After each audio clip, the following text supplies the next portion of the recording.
Mr. Chairman, we're live.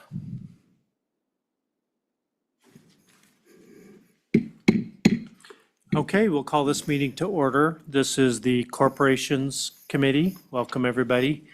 Harvest, will you please take the roll? Representative Brown. Present. Representative Locke. Present. Representative Heft. Here. Representative Johnson. Here. Representative Lucas. Present. Representative Webb.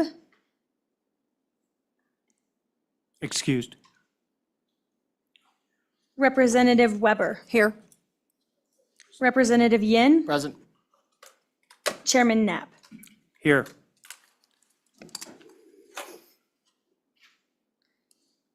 All right, thank you. First up, I'm going to, because we have so many people here, and I don't know who's testified before or not, I'm just going to go over a couple rules to remember. When you're addressing the committee, go through the chair. It may seem odd, but that's the way we're going to do it both ways. If a committee member has a question, they'll address the chair as well. The other thing is just no speaking out while another person is talking. No carrying on, loud clapping, woo-wooing, or, oh no, you didn't. So we'll get started with the first bill is House Bill 215, Prohibition on Electronic Voting Equipment. And Representative Smith, welcome. If you could introduce yourself to the committee and to the public, and then we'll get started.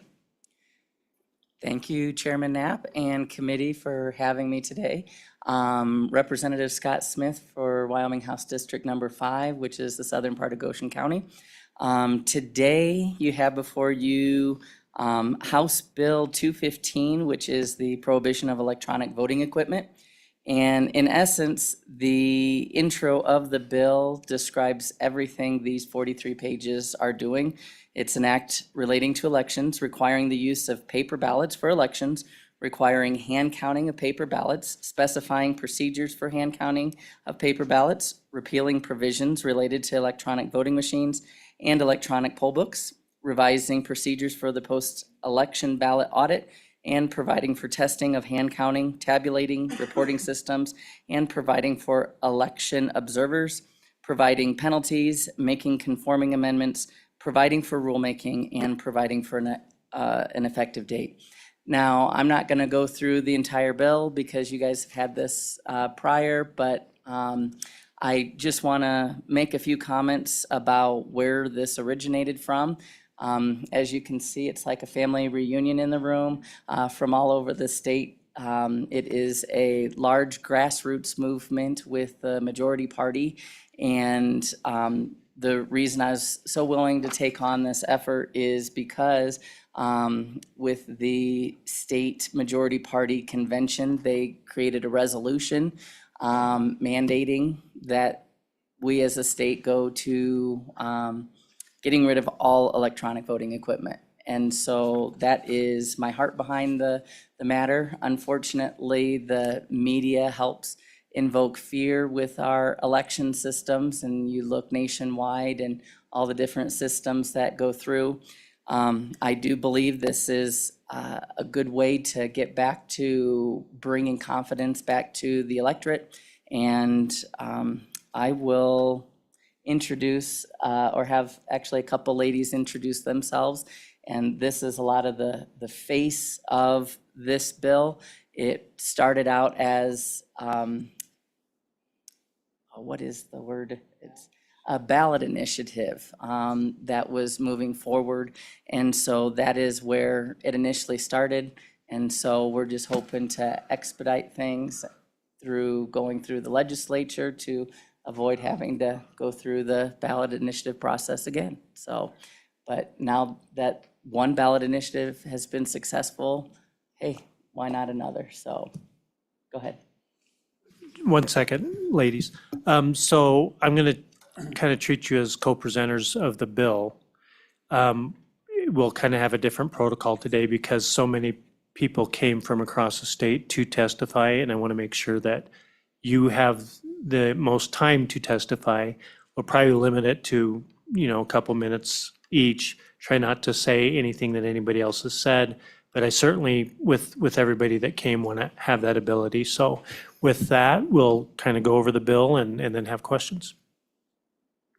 You can identify yourselves. Yeah, just till it turns green there. Thank you. Oh, got it. Okay. My name is Cheryl Agar. I'm from Hot Springs County, Thermopolis. And yes, that was a ways, but it was a beautiful drive. It's Wyoming after all. Good morning, Chairman Knapp and the members of the Corporations, Elections, and Political Subdivisions Committee. I am testifying as a citizen, the chair of the Hot Springs County Republican Party, and a state committee woman for the Wyoming GOP State Central Committee. So first, as a chair of the Hot Springs County Republican Party, it is in the statutes that I have to attend the pre and post testing audits of these machines. And I'm going to just kind of address something that you'll be hearing all day, that it takes too much time to do a hand count. I literally spent 24 hours on 3 different days doing the testing of those machines, and they never, ever got it right. Okay? And so I can't even imagine how much time my good clerk put into preparing for those tests. As the Wyoming State Committee woman for Hot Springs County, yes, Representative Smith is correct. We did pass a unanimous resolution from the State Central Committee. And remember, the State Central Committee is they represent all 23 counties. They are the elected representatives from the very smallest form of government in our country, the precinct. So precincts don't want these machines. The people don't want them. And then I guess that's it. So I'm going to make a few quick points. And I did hear a testimony the other day, just as time again, that people are afraid of time. Weston County was hand counted in half a day. Half a day. With no training, no prep, nothing. Errors, human errors, okay? You'll hear a lot about that today. I trust my clerk. I trust many of the clerks across the state to do a phenomenal job. I believe she is 100% capable of doing a safe and effective hand count in our county. The machines are programmed by humans, and that's what happened in Weston County. A human programmed it incorrectly, and even though a hand counter can make a mistake, and maybe one vote has a mistake, programming on a machine could be hundreds, thousands, and hundreds of thousands of errors or votes lost. I have a contract from Teton County, if you want to see it, that talks about their servicing agreement only. We're going to try to get these from all the counties. But in Teton County, they pay $12,815 a year just for their service agreement. Other people will talk more about money later. This bill is the most important piece of legislation you will hold in your hand this session. Why would I say that?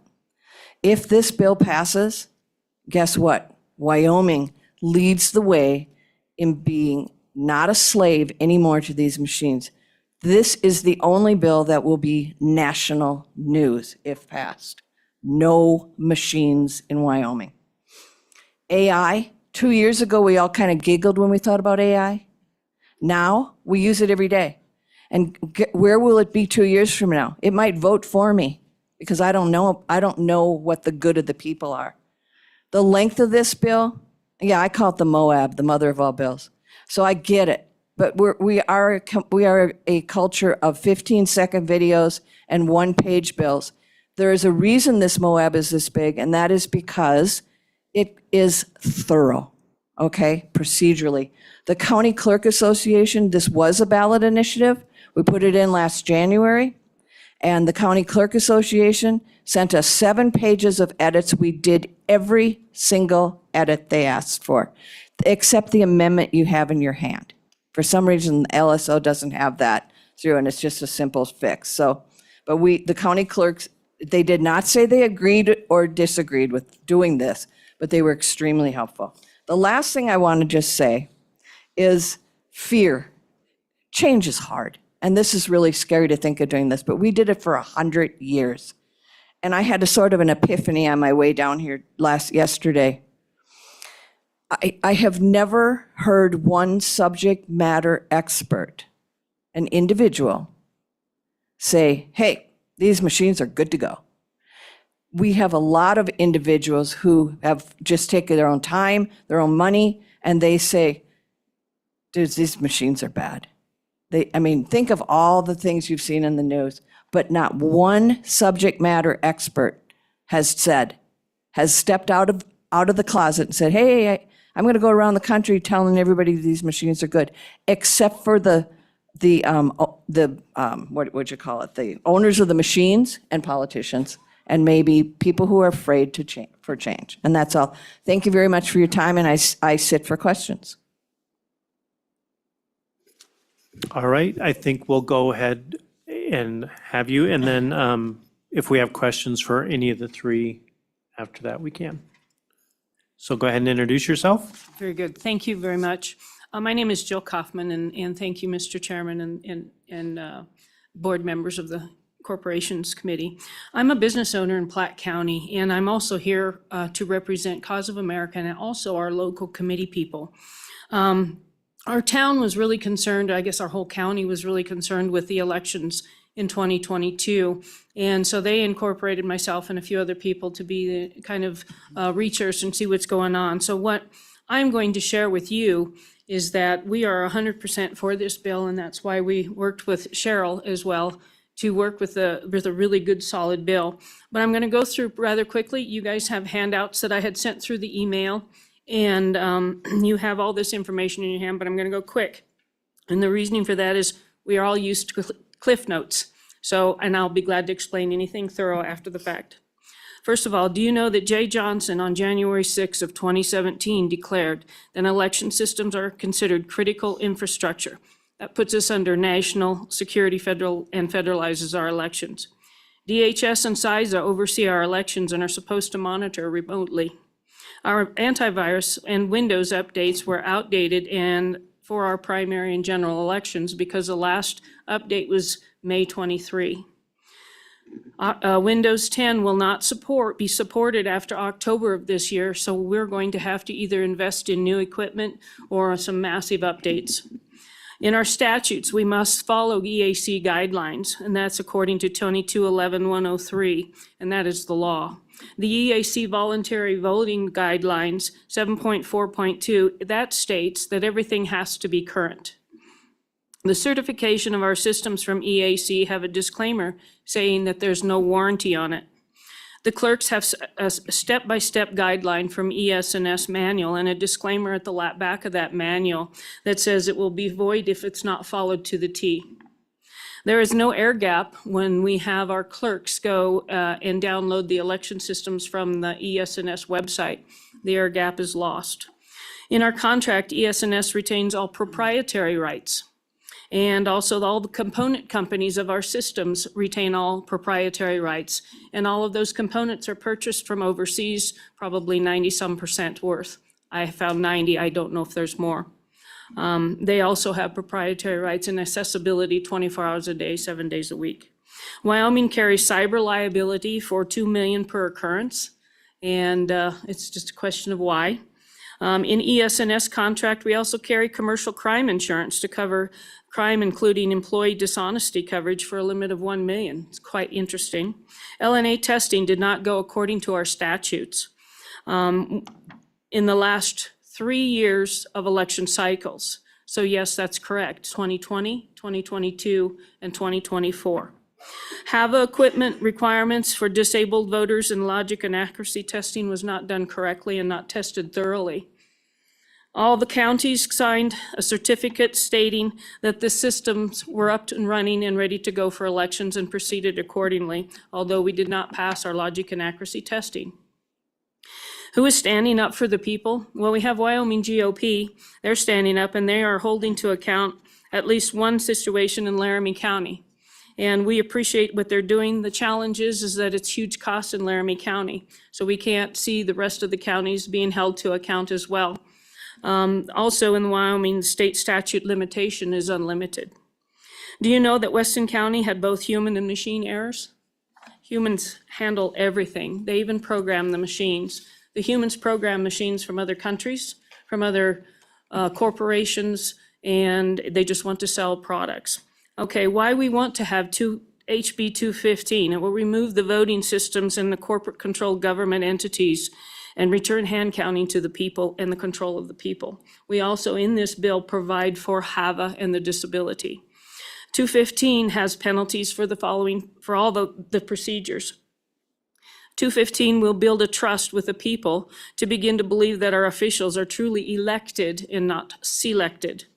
It will also begin to satisfy the people. Do you know that more than 7 county GOP central committees passed a resolution to put hand counting and removing the machines, along with the 2 resolutions from the state Wyoming GOP? 215 would allow for trained volunteer election judges and can be paid a going rate. And if it seems too much for judges, then we can use something like a jury duty situation that we could adjust according to election judges. One final note is the one thing that I'm very proud of this bill is that it will protect our clerks from all these possible statutes. It will free up the clerks' time because they work from February until the election so hard with testing and getting their test decks and getting everything correct with these systems. There will be no intense training. All that will be needed is a 1-2 hour testing or training for an election judge. We've gone across the whole state, and we have over 1,500 people already to go with hand count training right now. We have used the uscase.org because it's right now rated #1 in the United States. A huge amount of money could be saved because of all the labor costs that the clerks put together when they have to put together these systems. There's no cybersecurity insurance, and it promotes unity in the community. We would actually have a gold standard, and we could actually have that blueprint. We also promote accuracy and security for the purity of our vote. I stand for questions. All right, thank you. All right, any questions for anyone, Ms. Aguilar, Ms. Kaufman, or Representative Smith? Committee? I have a question. I'm sorry. He had his hand up. Minority Leader Yin. Mr. Chairman, thank you. So I haven't seen the resolution. I guess I need maybe it's here in one of these handouts.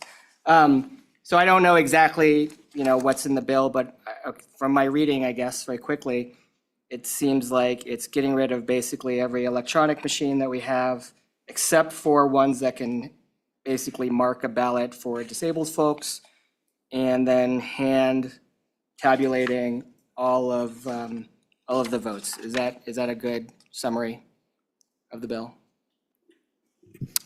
I think that's directed to any one of you could answer that for Representative Yin. Mr. Chairman, that is correct. Follow-up? Representative Weber. Thank you, Mr. Chairman, and thank you all for being here, even in the audience. Thank you. My question for you all that are speaking, when you were going across the state doing the training, what kind of problems did you come up with during the training? Thank you, Mr. Chair. Ms. Weber? Yes. Chair Weber, sorry, Representative Weber, I'm sorry.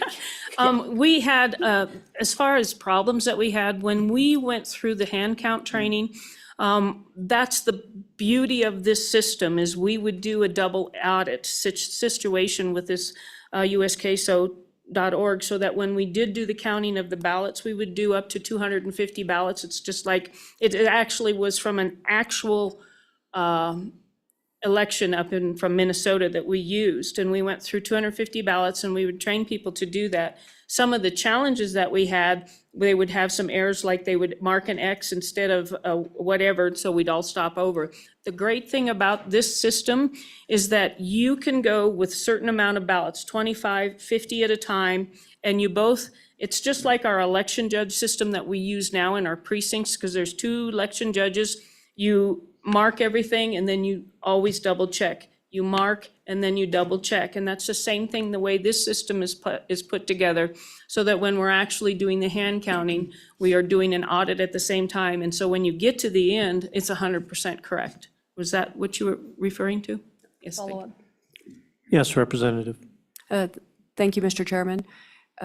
Ms. Kaufman, also during the training, what did you hear after, what were some of the comments after the training that some of the participants stated? And also, do you have an estimated cost of what it cost you or Cause of America to train people all across our state? Ms. Kaufman? Yes, thank you, Chair. Ms. Weber.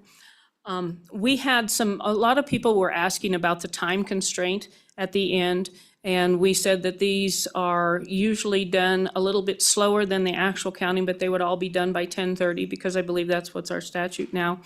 And a couple of other things about the money. What we have, that we had done an actual hand count, we found that in the county of Platte, we did it, and we have $1.13 is what it costs to hand count, as compared to having the systems in our county is $5.86. There was also a test that was done up in Campbell County. The clerk up in Campbell County, she was wanting to do a test of her own, and we tried to guide, but that was not the case. So we did a control group on the side, and a case that she was using was interesting because it had a lot of short races and a lot of errors on the ballots, which is not necessarily a standard thing. So it was a challenge for some of the people. And then the control group, they went through and they ended up averaging about 1 minute per ballot for the whole situation, which means from grabbing the ballots, sorting, and doing hand count. And then these guys over here in the clerk's situation, they averaged about 6.5 minutes per ballot. So it was drastically different. Their training, one of the things that were brought up in that situation in Campbell County was the training. There's about an 1.5 to 2 hour training that we do. There's not 40 hours. That's I don't know where that came from, but it's very lax and into the fact that we all get together as a group and we train and we go through every detail so that the ballot security is really a priority on how we do our training. Follow up?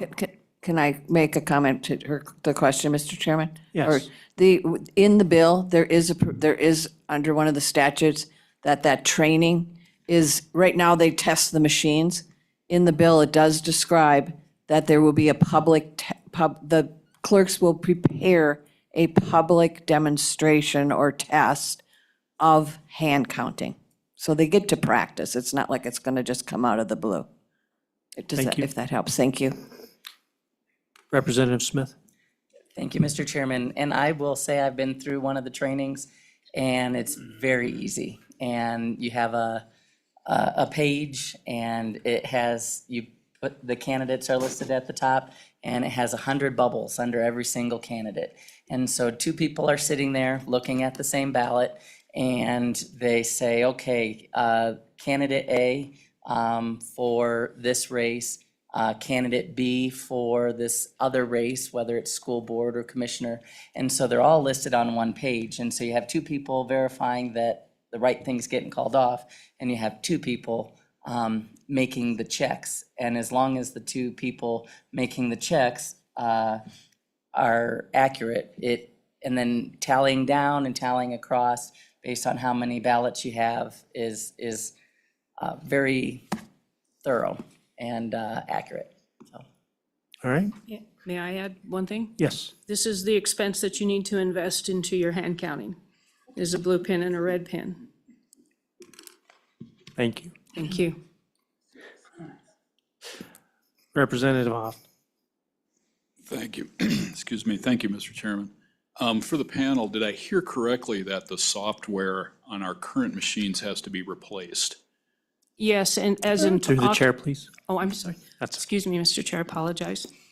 Yes, in October of 2025, which is just a few months away, Windows 10 will not be supported at all. Windows 11 is the only thing that they will support. All of our systems are Windows 10 right at this moment that were last updated on May of 2023.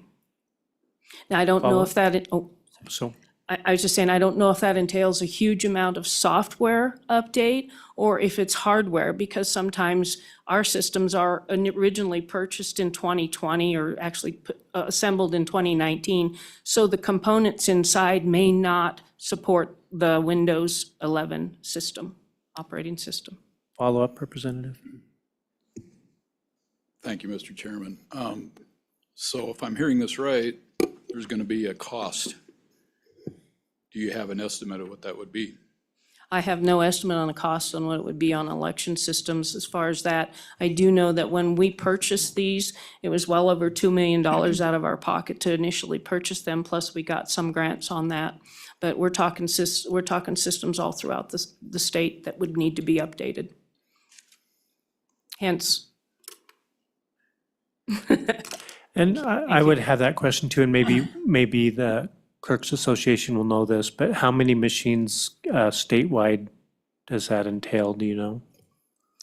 I believe it's around 300 plus, 300, 350, because I know there were some that purchased this year as well. All right, thank you. Representative Smith, did you have one other comment? Yes. Mr. Chairman, on the cost of the machines, there's also license, it's like when you buy software, they go, do you want to buy the service plan? So you have to buy the service plan, and they are literally per county, and they are over 10 grand per county. And then it's a lot more than $5. And the updates on the machines, I was watching my clerk, and she turned the machine around to the screen to show me that it was not connected to the internet, and a pop-up came up on the screen. So where that came from, I have no idea.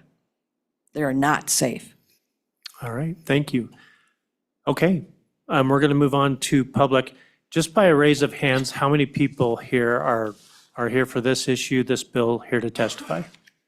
Oh my goodness. All right, well, let's do it this way. If I could have you vacate those seats, we'll come up four at a time. And again, try not to duplicate anything that's said. We have to go through a lot of testimony today with a lot of people. So if we could have that happen. And Mr. Chairman, would it be all right to call in another support on video first as well? Gabe Saint from Turning Point USA with the University of Wyoming. Okay, yep. Okay, thank you. Mr. Chairman, I also have a subject matter expert. Rick Weibel is on Zoom as well. Okay, could we'll listen to probably do the online after public. Thank you. All right, so let's have just four people come up at a time, and we can fight for the chairs.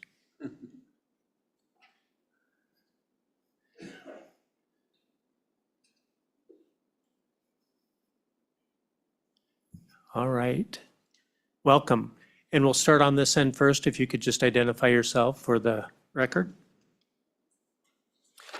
So just press it until that button until it's green. And then kind of scoot the mic up to your.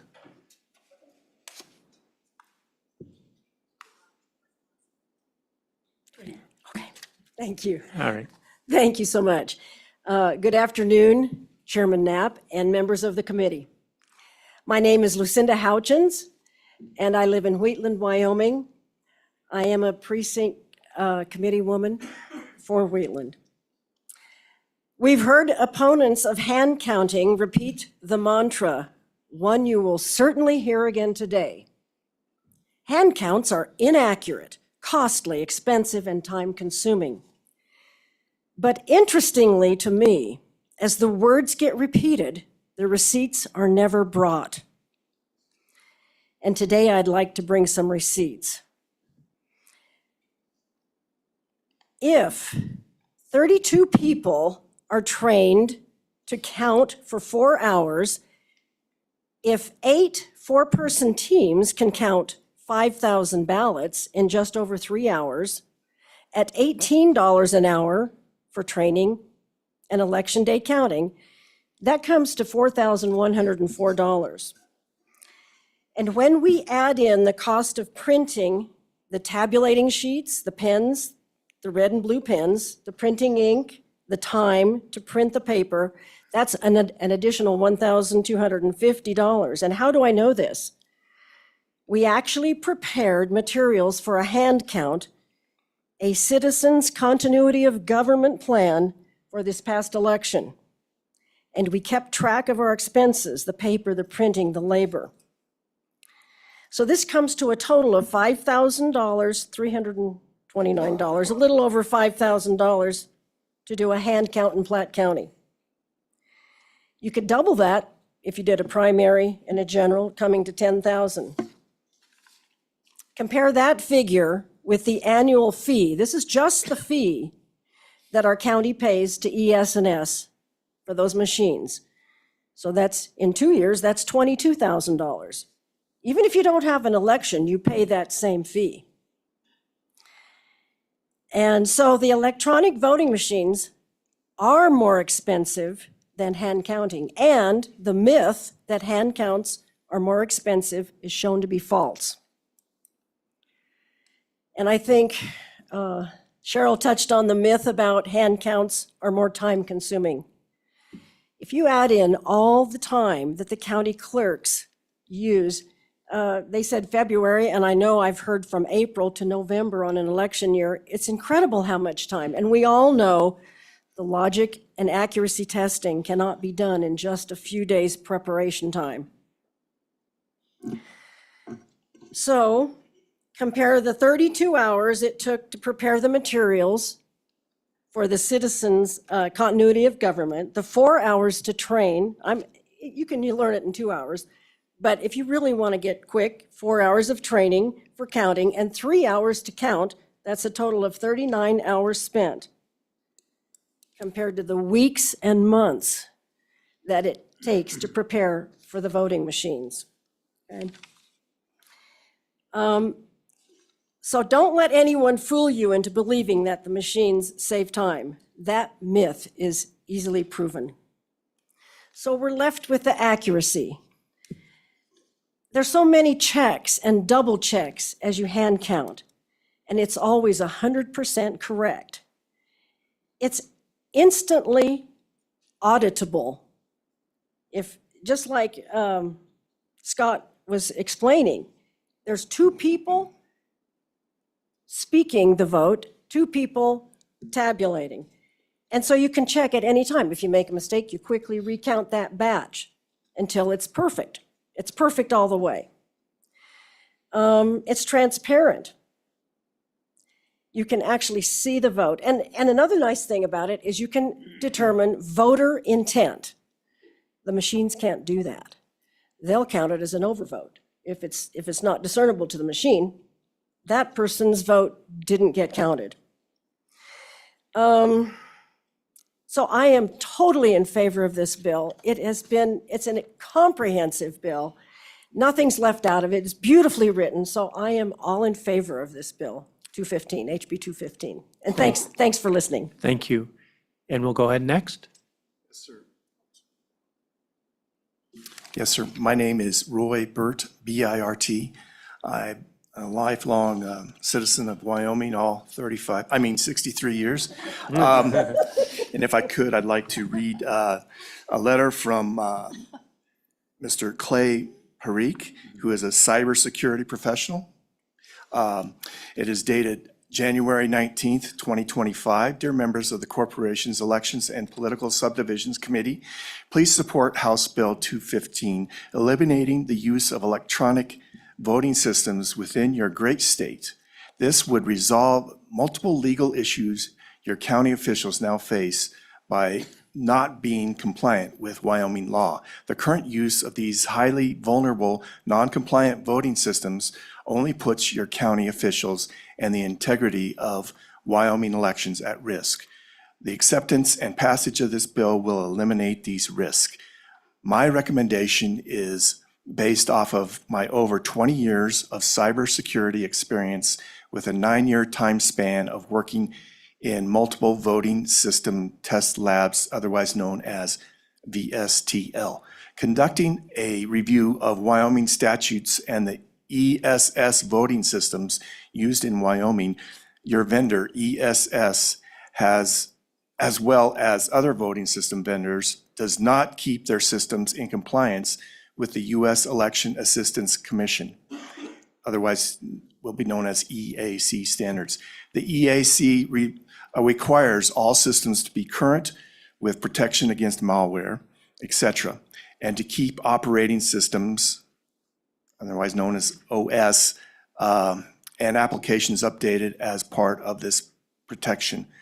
In my evaluation of ES and S systems, I have seen a new system come with an OS and applications at end of life. On one system, I conservatively counted over 300 vulnerabilities just between the operation system and the database server. This appears to be a trend with new or updated voting systems. They seem to come preloaded with hundreds of vulnerabilities. Another trend is with the antivirus protection in the VSTL. I had seen ES and S systems come in for certification testing without testing out of date with out-of-date antivirus scan engines and out-of-date antivirus definitions. The definitions one time were 2 years out of date. This is not the way to present a new system for certification. Funny thing is that even now, I review field audit, forensic reports, and see that ES&S is still failing to keep antivirus updated. And yes, still up to 2 years behind. These examples by no means are in keeping with IT best security practices. I would like to offer one last topic, and that is electronic poll books. I have not yet seen anyone EAC certified e-poll book. Why is this? Probably because everyone that came in to be tested at the VSTL was hacked, usually exposing a blackened server password or some other vulnerability that could compromise a county voter's record rolls. My biggest concern, according to Mr. Clay Parikh, is why are they even needed? You do not need to be online to see if someone is registered to vote in a certain precinct. The e-poll books overcomplicate the voting process. A printed paper poll book serves the same purpose and does not open the election or the county up to more attack vendors for malicious actor.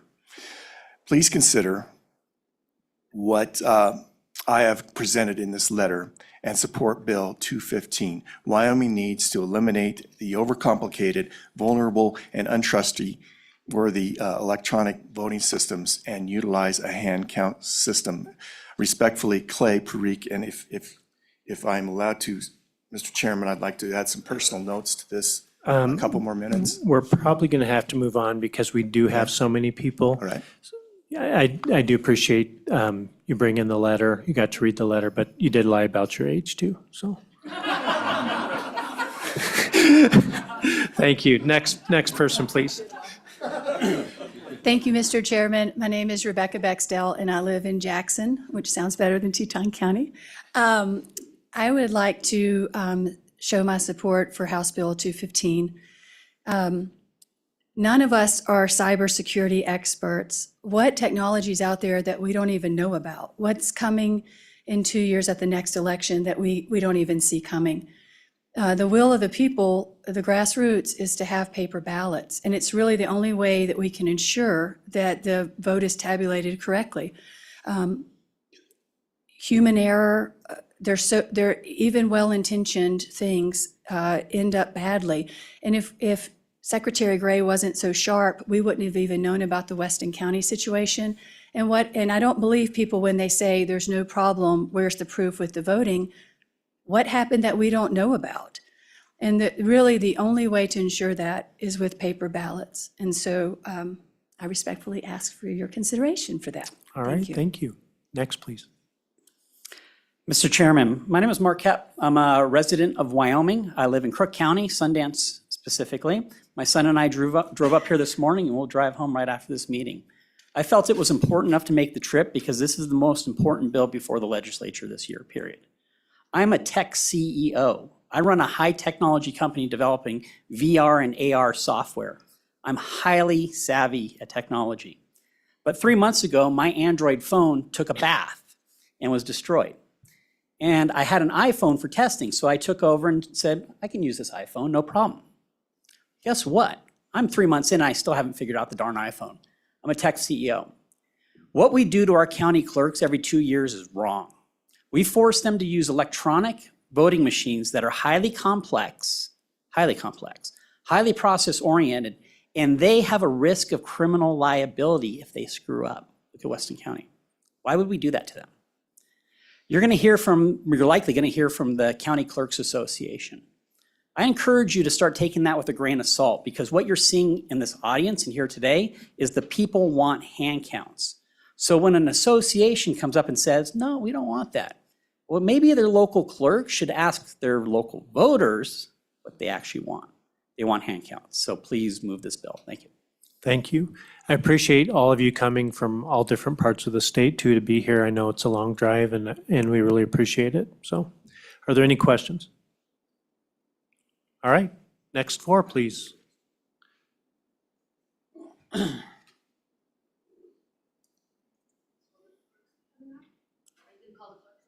We're having public testimony first for any members of the public, so we will get to them though. All right, same thing. We'll start on this end of the dais, and if you could please introduce yourself. Thank you, Chairman Knapp and representatives. My name is Chloe Butler, and I am here testifying as a citizen and one of the Platte County Republican Party's election integrity team leaders for the past 2 years. So I support HB 215 as a desperately needed remedy to destructive vulnerabilities inherent in our current electronic voting system. Of course, 3 minutes, I can't convey to you the mountain of evidence that we have uncovered in the last 2 years. And so I hope that you have had the time to look over the 2 handouts that I passed or emailed to you, and that should be also in your folder. They are fact-filled, and they summarize the problems and the solution. HB 215 enables the solution. I've actually helped in teaching hand counting a number of times and can tell you that it is beautifully simple. You know, the KISS principle. And it is extremely accurate and fast. This is from experience, even with new counters. That is, unless you are trying to teach the guy in the back of the room that showed up like this and is just there to make sure that you know it doesn't work. That's a different case. And it does happen. Article 6, Section 13 of the Wyoming Constitution states that the legislature shall secure the purity of elections and guard against abuses. Yet, as voters, there's already no way we can verify that our votes have not been changed by malicious or careless programming. I could show you a pile of credible reports, not just from folks on one side of the table, credible reports of that happening with ES&S machines. So public testing, ideally you would say public testing should show us all the problems, but unfortunately, public testing and canvassing can't prove that it didn't happen here. Testing our machines even to statutory minimums right now is so complicated that most of our counties are failing, as you heard, to do it in every election cycle examined. And the public testing and canvassing can't reveal common malicious programming that acts and then disappears. Wyoming 2024 elections were again proof of that. This is not purity of elections. And how can you say that our current system is guarded against abuses when no one in the state can fully examine the electronic components of the machines or their programming, when every component has backdoor rights, and you heard about ES&S, well, we all know it, every governmental entity is getting hacked. Even the ones that are supposed to be protecting our elections are getting hacked. So is Wyoming somehow immune? Please allow HB 215 to proceed to a full discussion, because we urgently need major change, not just little bits here and there. Otherwise, our elections become a farce, and we are all disenfranchised. Thank you, Mr. Chairman. Thank you, Ms. Butler. All right, next. Yes, my name is Teresa Baker. I'm from Chugwater, but I live in Goshen County. So I wanted to publicly thank my Representative Scott Smith for sponsoring this bill, and I also would like to publicly thank my county clerk, Mary Fagler, for getting me. I just asked for a public records request a couple days ago, so she and I have been conversing back and forth. So I won't go into what I was going to say because she said don't go over things again, but hand counting is definitely cheaper. So for the clerks, my county clerks said 40 hours of training is needed. That's not true. I've been to 2 classes and hour and a half each. So I redid her figures, and she and I are in the process of going back and forth. It's way, way cheaper to do the hand counting. So anyway, appreciate your time. Thank you. Yes. All right. You look familiar, but I'd have you state your name? Thank you, Chairman Knapp. I'm Alan Slagle from Weston County. Good to be here testifying today. What I wanted to say is all of you are aware of what happened in Weston County. And that was an unfortunate issue of, I think, some mishandling of ballots by the clerk in Weston County.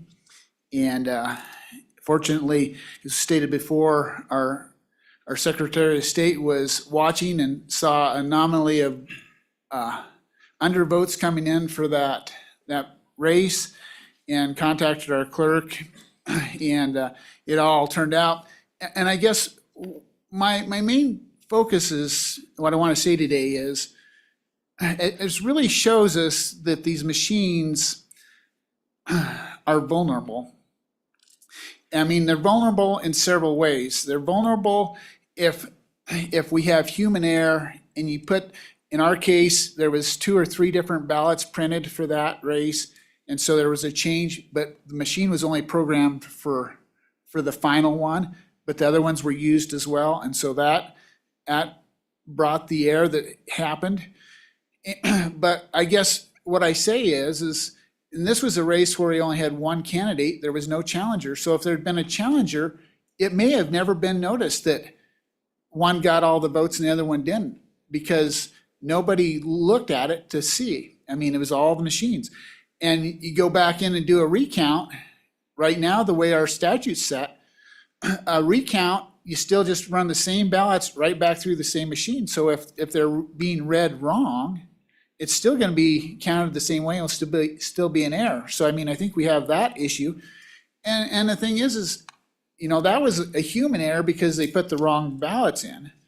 But what if we actually had somebody that was corrupt and said, okay, if we change this just a little bit, we can change the outcome of this ballot, and people will vote for the right person. But when the machine, our tabulators count it, it's going to be for the other person. I mean, we've seen how vulnerable our machines is what I'm saying. So I guess I really approve of this bill, HB 215, and really would encourage you to forward it on. Thank you.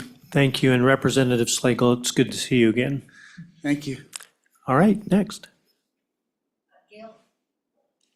Gail Simmons from Civics 307 in Y-Vote, although you're welcome to address me as Doña Quixote. Mr. Chairman and committee, I'm on and against House Bill 215. Over these last couple of weeks, I have found that there is no benefit to provide facts or data on the reality of hand counts versus electronic tabulators in committee. If any committee member is interested, I would be happy to provide you that information offline. I have heard over and over from some representatives and the secretary that there is a widespread lack of confidence in our Wyoming election processes. As reflected in this room, while this is a very vocal and active group that feels that way, I challenge that it is widely held. A recent University of Wyoming survey of Wyoming voters resulted in 94% saying they are confident in our current election processes. There has been a concerted effort to foment that mistrust with false information, misleading presentation of facts, and inflammatory rhetoric on actual risk or harm. That is more detrimental to our Wyoming election integrity than any of the unfounded claims being made. While I agree that the problem of distrust needs to be addressed, the proper remedy requires education and communication of facts and truths. Edmund Burke, the Irish statesman, widely recognized as the father of conservatism, said the following to a gathering of lectors: "Your representative owes you not his industry alone, but his judgment, and he betrays instead of serving you if he sacrifices it to your opinion." And yes, I will repeat the mantra for which I have a significant amount of receipts. Machine counting has greater accuracy, efficiency, cost effectiveness, and integrity than hand counting. There is not one single credible academic or case study that has shown otherwise. The time and cost referenced is in processing on election day after the polls close and providing the results. A separate bill around post-election hand counts and auditing addresses some of the other concerns. I stand for questions. Thank you. Any questions of any of the, yes, Representative Weber. Thank you, Mr. Chairman. Thank you, Gail Simmons, for being here. Do you remember when voting was not done by a machine? Did you vote that way before? Ms. Simmons? Mr. Chairman, Representative Weber, I have been a registered and voting Republican in this state for 50 years. I absolutely remember. Okay. Follow up? Yes, sir. Thank you, Mr. Chairman, Ms. Simmons. So I bet you were just as involved back then as you are now, and the process seemed to have been very thorough, very complete, very effective. How did you feel when you first voted on an electronic machine or machine tabulator?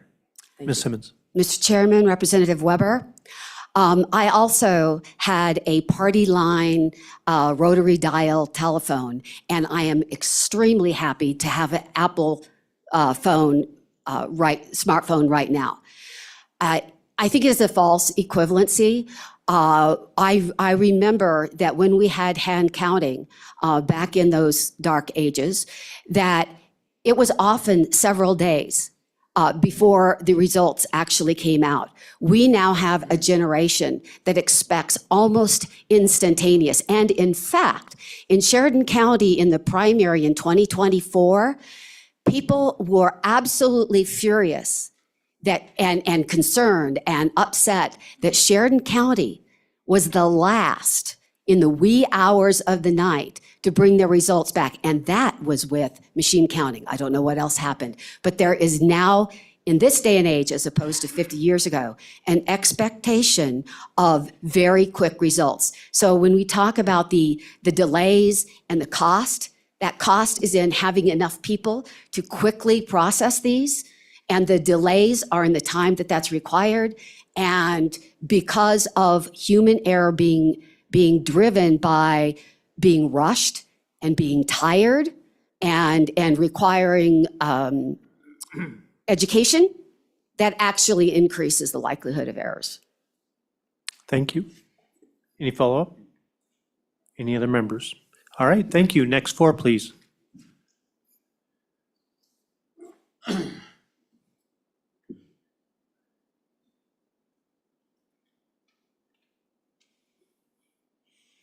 All right, same rules. If you can, don't repeat anything that's been testified to, but eager to hear from all of you. Thank you. Go ahead. Good morning, Chairman Knapp, members of the Corporation's Election Political Subdivisions Committee. That's 3 minutes almost right there. My name's Richard Weber. I'm from Story, Wyoming. Full disclosure, I'm a operations manager for BCR Voter Initiatives, but I'm here as a citizen more so than anything else. In the recent election, I was scared to death when Kamala Harris was potentially going to be our next president. Obama scared me to death. I became a prepper. Biden was proof that my fears were warranted. And my biggest fear was in 2019, watching the election, watching the numbers on the television set change from Trump to Biden alarmed me. And I didn't know anything about this at that time because we weren't involved in that. In 2022, I became campaign chairman for Brent BN in the gubernatorial race. And at 1:30 in the afternoon on the day of the primary, I started getting calls from all over. The number of calls that the electronic poll books had gone down in the counties that had them. All of them went down.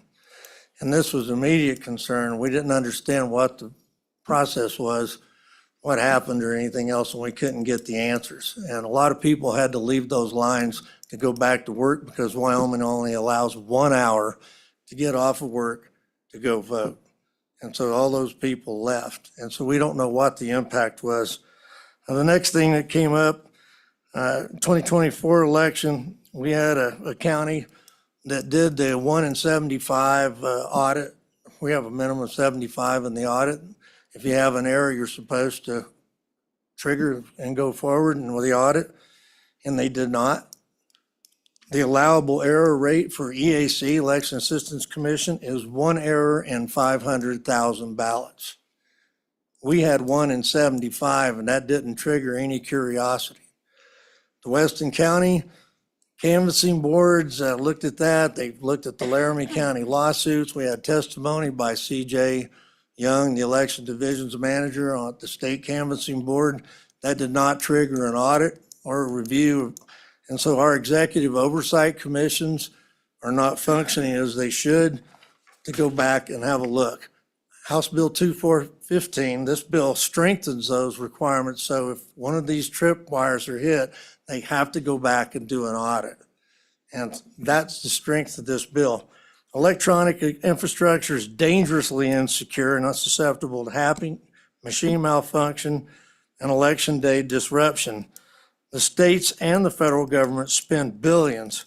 To date, this year, the CISA has spent $12.7 billion. That in itself proves the vulnerability of the machines. They have asked for 2 times that amount of money because they acknowledge when you have 5,000 to 5 million new malware every year, it is an impossible game to keep up with the hackers and the malware providers. The other thing that was alarming to me this year as we were going through, I've worked with Jill Kaufman, is every county failed the logic and accuracy tests. And that could be because of the complexity, it's from bad test decks, inputs, and so forth, or it could be lack of willingness or lack of understanding. We don't know, and I'm not passing judgment on that, but it is a concern. So we went back to look at the 2023 election. We had a 100% failure on all the logic and accuracy tests. We went to 2022. All the records we received were failure in the logic and accuracy tests. We even got records from 2020, and they were all fails. So we never even get to the point where we can evaluate the machines and their functionality or whether they're good or bad. The real problem we have in this state is we cannot handle our ballots and reconcile these with the machine counts. We can only reconcile the machine count with the electronic image that's in the machine. In order to do an effective audit, you have to be able to look inside the machine to see what's going on in the logs, in the source codes. You have to be able to examine the cast vote records and the summaries that come out of those machines. Proprietary rules prohibit us from doing that. That ineffectively ends our ability right there to audit our machines, and we cannot reconcile our ballots. That is reconciled with HB 215. All these problems that we're talking about, all this expense goes away. I will tell you that hand count is not perfect. I had to go through growing pains myself with 3 different methods: Missouri hand count, Texas roadshow, and the US case logic method. I've been to the clinics because we wanted to provide the state with an alternative instead of just ripping the machines out by the roots and not giving them something else to fall back on. So we went down this road of trying to train people in hand count, and we've been very successful at it. In one case, well, 2 actually, one in Miss Weber's County, another one out in Lincoln County. We had an elderly gentleman that had volunteered to hand count, and he wasn't hitting on all cylinders. Not his fault. We're all geriatrics, at our age, and so, we're subject to slipping. So, but anyway, we worked with him. He stayed in there. We switched him to a job he could do to see who was calling the ballot. And so, and he got him off of the tally sheets. These are going to occur.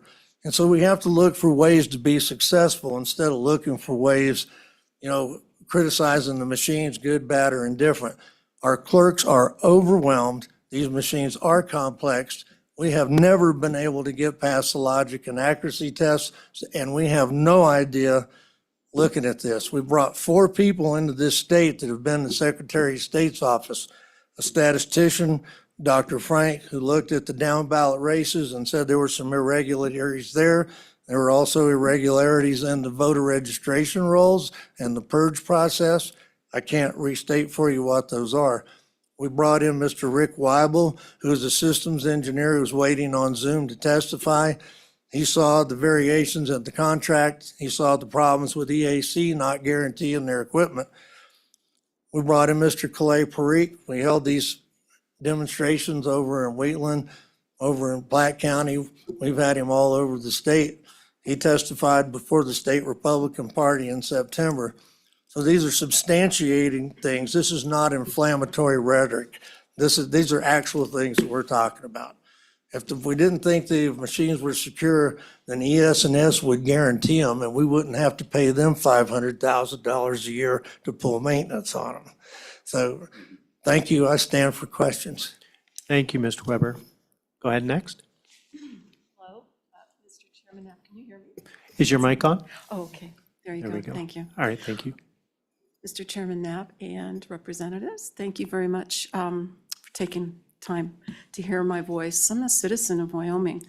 I have no special interest in anything other than the integrity of our elections, because when 2020 happened and the vote stopped all across the United States, I said to myself, whoa, this is not what anybody here has ever experienced before. And it made me wonder what is going on in our country. So I decided to take a look. And so with an open mind on both sides, I've kind of walked through this journey. I decided eventually to understand what it really is. I had to become an election judge. So I went for the training. I encourage each of you to do that. You'll never understand the tapestry from the top until you see the threads from underneath. I know what it's like to be there from 6 in the morning until 10:30, 11 at night, but I'm willing to do that to uphold the integrity of Wyoming elections. There are some problems. I have to say, I have no faith in the boxes. You can't look at them. I have no way of even validating my own vote. And so for that, and I've seen some other things also. I'm just saying to you that I'm totally in favor of this. If it strengthens our ability to keep our republic, it's important to do this. And I stand on that. Thank you. Thank you for your testimony. Could you give us your name again? Yes, Karen Weber. Karen. Are there any questions? Okay, we'll move on, and I'll just give everybody a time frame here. Can you raise your hand if you haven't testified yet and you are here to testify? So we're doing pretty good. Okay. All right, next. There we go. My name's Mark Kaufman, Chairman Knapp, Wheatland, Wyoming resident for many years. And I have a extreme concern about if I go to the vote and I place my vote, am I actually voting for Donald Duck or am I getting goofy? With the election equipment, you don't know. It cannot be traced. The only things that it does is counts ballots in and verifies that those ballots were received. Nothing else within the machine can be seen or backed up or verified. I am somewhat very upset that there's people around here saying that there's nothing wrong with these election equipments and count my opinion as one of those. I have seen it, I am in disagreement, and I do not like the electronic equipment because of all of the vulnerabilities that exist. I'd like to capitalize on a bunch of other people that have already said things, but I won't. I encourage you to push this forward. This is a good, in fact, I'll say one other thing, is I would really like to know anybody that can verify my vote and why has logic and accuracy tests failed for so many years. Thank you for your time. Thank you. And I can assure you my house district got goofy. So, thank you. Next, please. Mr. Chairman, members of the committee, my name is Elena Campbell. Thanks for having us all. Most of everything I would want you to hear has already been said. I will say that I am tired of the refrain of unfounded claims because the onus is in fact on this system. You show us that our votes are being accurately counted. As this gentleman just said, nobody can show us.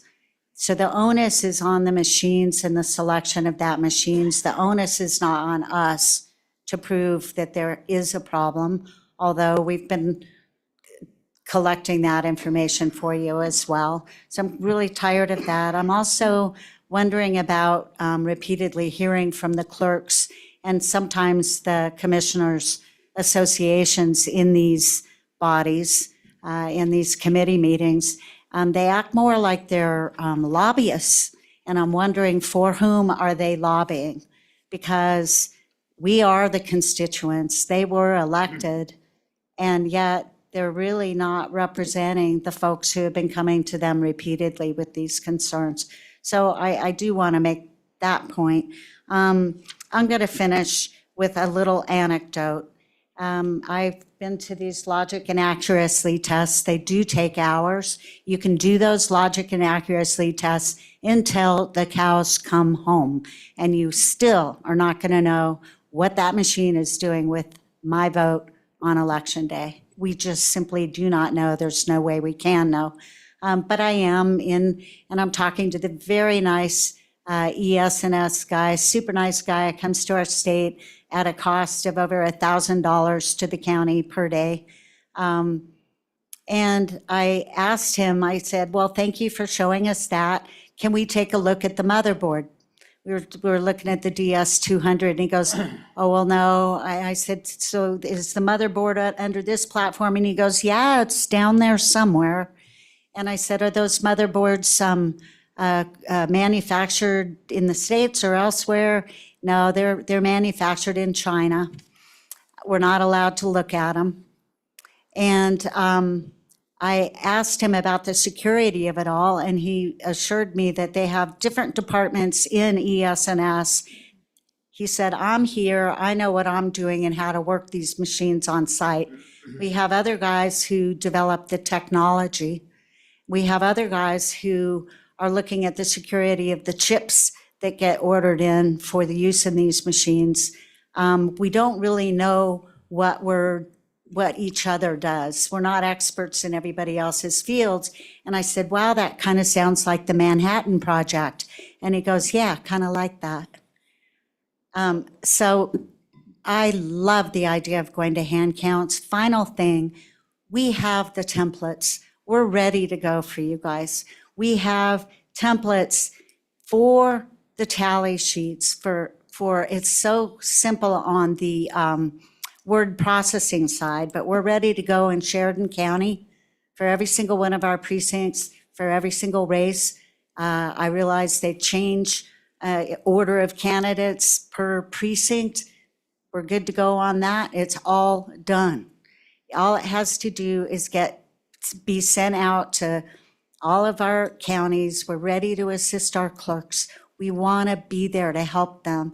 They really act like this is going to be a big deal. It's not. We've done it. It's very doable, very accurate. Final question to you. What complications did we run into in our hours of training and doing hand counts? Yep, through the chair, please. I'm sorry, Mr. Chair. And typically, I'm so sorry. we, if you're answering a question from before, especially, yes.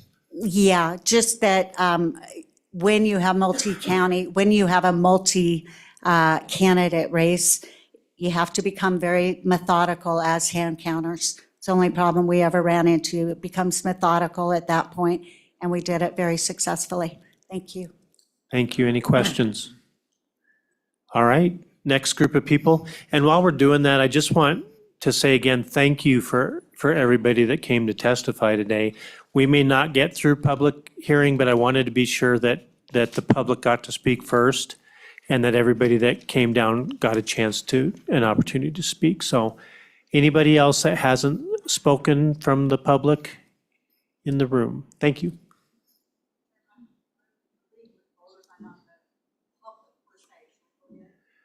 I think we'll handle some people online first before we do that. Thank you, Marjorie. All right, who do we have online for this particular bill? Mr. Chairman, we have a total of 6 individuals who'd like to testify online. All right, let's bring in, just start bringing them in and we'll answer them one by one.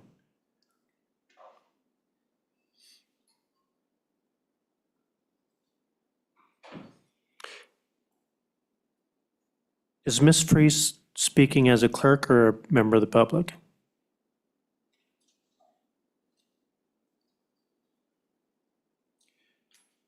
I'm sorry, Mr. Chairman. Oh, I was just wondering, is Ms. Freese speaking as a clerk or a member of the public? Mr. Chairman, she lists herself as See, she has the Clerks Association. Of Okay, Wyoming. I think we're gonna, so if there's any members that are citizens for public testimony, let's let them in. And we may have to have agencies or organizations in the following meeting, so. Mr. Chairman, I've admitted Janet Mader. Thank you. Thank you. Can you hear me? Yes, Janet, can you hear us? I can. All Thank right. you. Good to Thank see you. Yeah, good to see you, Chairman Knapp. Thank you, Chairman Knapp and the committee for listening to my testimony. I have been listening to the testimony that's been sitting here listening. I am testifying against 215 prohibition of electronic voting. I have been an election judge for many years in Campbell County. I've been on the canvassing board several times. I've observed pre-election logic and testing and post-election audits several times. And this year, we had a recount of 18,450 ballots. About 2020, I committed myself to observe as many phases of the election process as I could. I'm going to walk you through the bill. I'm not anti-machines and I'm not anti-paper ballots or pen counting. This bill concerns me. The definition of poll watcher has been left in the statute definitions, but in the bill draft, poll watchers has been deleted and replaced with the term electronic observer. You can find those on pages 13, 27, 33, and 34. Election observer has not been added to the definitions under 22.1.102. Line 33, no, page 33, line 4, the statute subtitle was changed without noting that change in the bill draft. Poll watchers was renamed to election observers. Bill page 14, line 17 is another statute title change without noting that change in the bill draft. Electronic voting systems is changed to hand counting systems. Page 18, line 1 through 5, it reject choices recorded on a ballot exceeding the number allowed. and add a primary election rejects choices for a candidate from a party other than the party for which a preference is expressed. Page 18, lines 7 through 10, provide assistance in the accurate hand recording, tabulating, and counting of every vote cast. Page 22, line 18 through 12, it says, after marking the ballot, the voter shall place the ballot in the ballot box. These are under hand count voting systems. Page 25, line 16, spoiled or rejected ballots. It's another subtitle change without any notation in the bill draft. Rejected is added to the title, and this is during voting hours. Rejected was not added to the definitions. Page 26, line 15, the ballot shall be rejected if the number of votes allotted for all offices and all questions exceed the number authorized by law. Janet, Yes. I don't mean to interrupt you, but I got carpal tunnel syndrome writing down all the changes that you had. If you have a list of those changes, could you submit them to? Yes, I could. Could I finish, please? Yes, if there's a lot more, if you could get more to your opinion of the bill versus the actual bill draft itself. So based on what I just did on those points in the bill, who and how will a ballot be adjudicated for exceeding the number of votes allowed? The overvote. Right now, the current statute is for electronic voting systems, which are tabulators, which are programmed to catch the overvotes and let the voter change a vote. But this is a ballot that a voter is standing there during the voting hours. And this bill right now says that needs to be looked at to make sure they did not overvote. This language guarantees there'll be serious confrontation between a voter and election judge. There's more. I've got a lot more. System utilized. You have examination of ballot boxes. They shall not be opened again. The ballot box shall not be removed from the presence of judges. One spot, it says begin hand counting 1 hour before the closing of polls. Another spot says to count ballots after the polls are closed. How can a chain of custody be maintained between the election judges and the counting board? How can election judges reconcile their ballots while the polling places are open to voters if the county board removes the cast ballots before the polls are closed? How will a chain of custody be maintained while voters are in the polling place casting ballots? How can you expect election judges who are required to be at work at 6 a.m. to start counting ballots after the polls close at 7 p.m.? If the ballot box is to be inspected prior to opening polls and to remain closed until the election is closed, how can a counting board walk in, take or open the ballot box an hour before the polls are closed? If the counting board definition says to count ballots after the polls close, how can another statute say begin hand counting 1 hour before the closing of the polls? I got another one. The proposed bill will not work as proposed because the introductory line of the current statute on page statute 22-14-104, which page 28 and 29 is left in. That says counted by the counting board. Judges are not included in the counting of ballots according to current statute. Statutes should not be contrary to each other. And one more comment. Campbell County recounted 18,450 ballots in the 2024 general election because we had 2 county races and a city council race were less than 1% apart. I enjoyed the comments from the people with the numbers. I would like, they can't do it now, but this is my question. 18,450 ballots. What would be your time and cost estimate for hand counting those? 2 of those races were one was vote for 7, and we had 8 candidates. One was vote for 4, and we had 7 or 8 candidates. And just the efficiency of that many, back to who's going to expect that ballot before that voter puts the ballot in. So There's just a lot of questions I have on how this bill is written. I'm not anti-machines, I'm not anti-hand counting. I am more of a person that logic and efficiency and voter security, voter confidentiality. Thank you for your time, committee. Janet, thank you for both your expertise and your thoroughness. And again, if you could send that list to staff. How do I don't know for sure. I'll figure that out for you. Okay, thank you so much. I appreciate it. Any questions? Minority Leader Yin. Mr. Chairman, thank you. Ms. Mader, so Yes. you gave us a lot of information very quickly, so I apologize. I did I not. was on a 3-minute time frame. Got it. So just to help you know, for the, you mentioned a bunch of changes to article titles and chapter titles.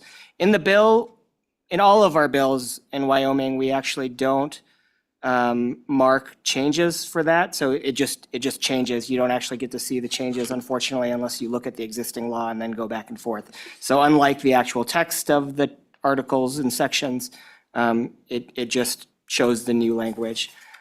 So thanks for pointing those out. And then with the spoiled ballots, are you talking about, right? So I'm trying to remember, like when in 2000, we had a big issue with ballots that were either, what was it, hanging chads or like stray marks? Is that the type of deal that you think that there's going to be a lot of contention over? No, Mrs. Mayor, I'm sorry. go ahead. Okay, thank you, Chairman. I'm not used to doing this officially.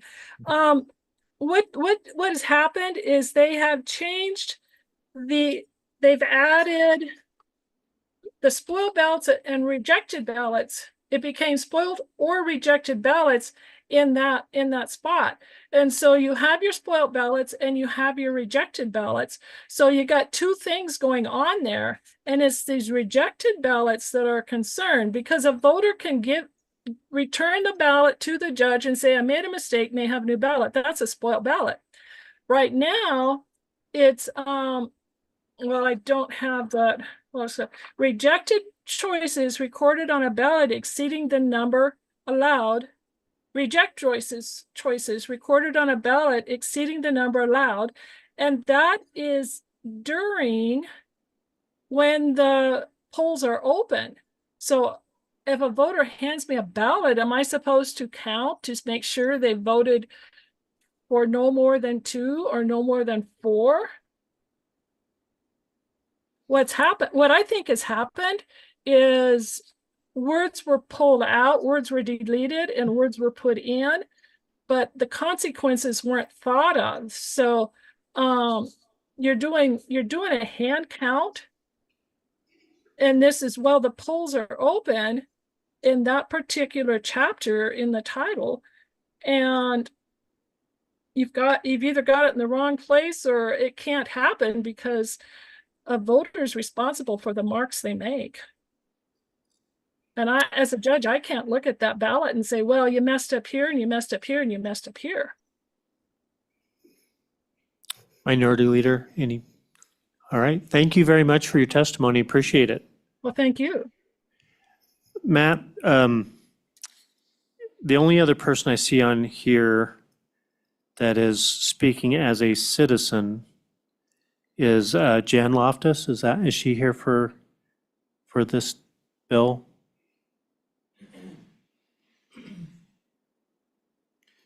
Mr. Chairman, yes, she is. I'll admit her now. Okay, thank you.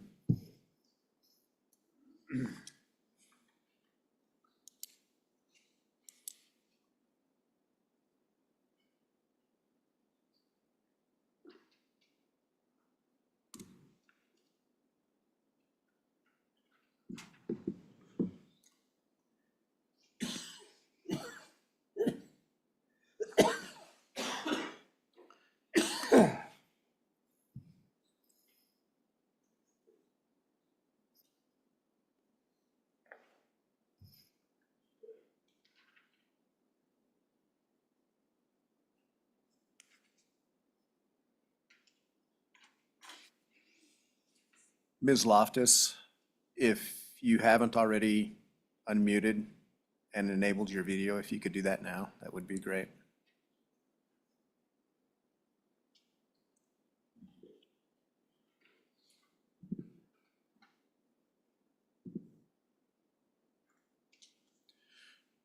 Mr. Chairman, we may need to move on to the next remote. Okay, thank you. And as I see it, there's no other remote that is a citizen. All are speaking as an organization or an elected official. Mr. Chairman, I would agree with that. All right, thank you, Matt.